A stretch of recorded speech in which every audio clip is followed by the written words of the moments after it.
South Africa departed for the Cricket World Cup as one of the favourites to win the tournament. This was a golden generation of players. But once again, the team fell short of its target. That raises a number of questions, not least what next for the team and who should lead them towards the next World Cup. I would love to take this dream forward. I think there's a lot of potential in that side to make that hope, not just for it to keep it that hope, but to make it reality and to make our dreams come true and to bring that cup back home in 2019.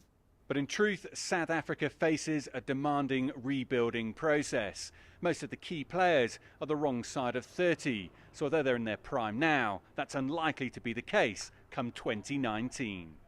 Former fast bowler Fanie de Villiers feels the current group of players is as good as it gets for South Africa, and he does not expect a similar crop anytime soon. I don't think we're going to get another opportunity like this. We've had serious game breakers, and we have got serious game breakers in our system more than ever before. The pressure on the day, New Zealand made as many mistakes as us, and they luckily won the game at the end. But a serious lost opportunity. I think it's going to take us another 20 years to get a group of guys like this together and to really try and win the World Cup. It's going to be tough going. And then there is the question of mental strength. The dreaded choker tag continues to haunt the Proteas, and that will now stay with the team until at least the next World Cup.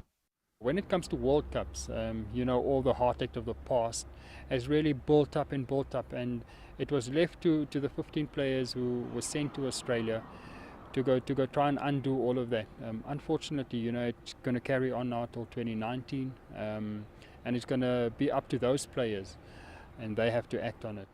The issue then for South Africa is whether they begin an overhaul now, at least to the one-day side, or rather focus on one series at a time. The selectors have been urged not to panic just yet. I'm not always too sure that you should aim for a World Cup in 4 years' time. If you try and win every single tournament you play in, and you've got obviously dynamics of winning games, and then you can start playing a couple of youngsters, especially if you know you're going to get into a final of certain tournaments. That's good enough. That's what other countries do, and I'm sure we can do the same. Next year's World 2020 offers the Proteas another chance to win an ICC trophy.